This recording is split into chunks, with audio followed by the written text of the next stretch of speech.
Supreme court collegium ने Delhi high court के justice Yashwant Verma को इलाहाबाद हाई कोर्ट भेजने की सिफारिश की है, जिसका Allahabad high court bar association ने कड़ा एतराज जताया है। हमारे साथ बातचीत के लिए हाई कोर्ट बार एसोसिएशन के अध्यक्ष वरिष्ठ अधिवक्ता अनिल तिवारी जी हमारे साथ मौजूद हैं और तमाम अन्य अधिवक्ता हमारे साथ मौजूद हैं। सर, ये बताइए कि विरोध की क्या वजह है? अब क्या कहें आपसे, जहाँ तक मैं समझता हूँ कि हमने अपने प्रस्ताव में सब कुछ लिख दिया है, कलेजे के अंदर से निकाल के लिख दिया है। एक दर्द भरा पत्र है वो पत्र किसी राजनीतिक भाषा या किसी फॉर्मल लेटर नहीं है। वो इलाहाबाद हाई कोर्ट के वकीलों का दर्द था। आपको मालूम है, आप अपने मेज पे पड़े किसी कागज का इस्तेमाल जब नहीं करते हैं तो आप क्या करते हैं? उसका आप उसे फाड़ते हैं और नीचे रखे एक डस्टबिन में उसको फेंक देते हैं कि कल आएगा जमादार, इसको उठा के ले जाएगा, कूड़े में फेंक देगा। क्या किया सुप्रीम कोर्ट ने? करप्शन के चार्ज में दिल्ली हाई कोर्ट के लायक नहीं है जस्टिस यशवंत वर्मा, तो इसलिए इलाहाबाद हाई कोर्ट भेज दो, क्योंकि आगे ब्रैकेट में नहीं लिखे वो, लेकिन लिखा हुआ ये है क्योंकि इलाहाबाद हाई कोर्ट तो कचरा है ही। तो इलाहाबाद हाई कोर्ट कचरा का बिन नहीं है। तो किस तरह से विरोध करेंगे अगर वो यहाँ पर आते हैं, ज्वाइन करते हैं? उनके आने की खबर ने जब ये आग लगाई है तो आने के बाद क्या होगा अंदाजा लगा सकते हैं। मंजर आप अंदाज लगा लीजिए। ऐसा है कि ये इलाहाबाद हाई कोर्ट की जनता ने हमको एक विश्वास के साथ यहाँ का पद दिया था। मैं अपनी आखिरी सांस तक करप्शन के खिलाफ हूँ, करप्शन के खिलाफ रहूंगा, चाहे वो करप्शन हाईएस्ट पद ऑफ जुडिशरी से आ रहा हो या लोएस्ट से वकीलों के बीच से आ रहा हो।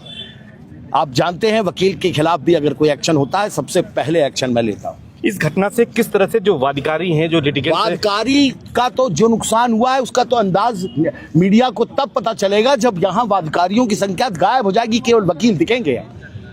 जानते हैं, आप गांव में बैठा आदमी इस वक्त इलाहाबाद हाईकोर्ट आने के लिए, इस घटना सुनने के बाद से आप पब्लिक ठेलों पर जाइए, देखिए दुकानों पर जाइए, लोग कह रहे हैं इलाहाबाद में अब कुछ ना होगा भैया, हाई कोर्ट में अब कुछ नहीं होगा। इस यशवंत वर्मा की अदालत में अगर कोई मुवक्किल खड़ा होगा उसका मुकदमा, तो क्या वो पीछे से बैठ के नहीं सोचेगा कि अरे कहीं जज साहब दूसरे से सेट तो नहीं होगा? अगर ये फीलिंग उसके मन में आ गई है, चाहे भले ऐसा ना हो, तो भी न्यायपालिका को डैमेज है। तो अनिल तिवारी जी क्या उनकी कोर्ट में बहस करने जाएंगे?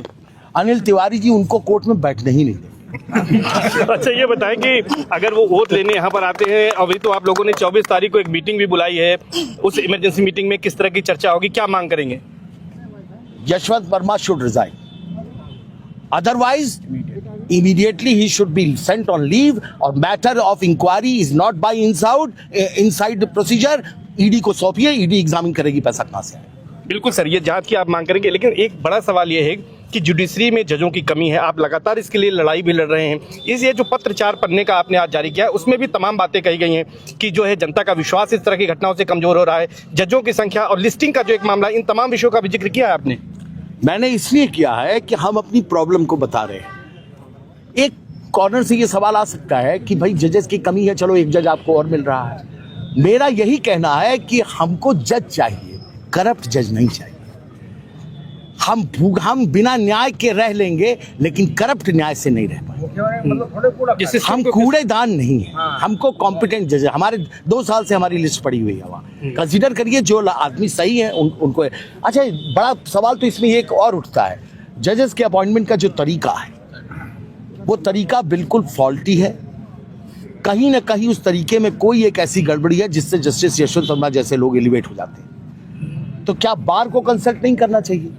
बार को कभी पार्टिसिपेशन नहीं मिला, कभी नहीं। जजों की नियुक्ति में कभी नहीं। नियुक्ति में मत करिए, कम से कम उनके बारे में बार से तो पूछ लीजिए। क्या बार से बेहतर, एक माँ से बेहतर कोई बता सकता है अपने बच्चे के बारे में? बार माँ है वकीलों की, माँ से कुछ नहीं छिपता। बच्चे के कहाँ पे कौन सा दाग है, उसके गुप्त अंग पे भी अगर दाग है तो माँ बता सकती है कि उसके गुप्त अंग पे दाग है। कोई दूसरा बता देगा क्या?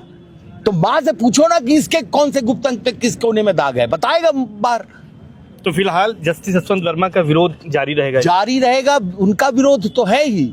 हम सुप्रीम कोर्ट के कोलिजियम से रिक्वेस्ट करेंगे कि हमारे विरोध को कंसीडर करते हुए उनको तत्काल प्रभाव से जुडिशियल काम से मुक्त किया जाए, उनको सुप्रीम कोर्ट रजिस्ट्री के साथ अटैच कर लिया जाए।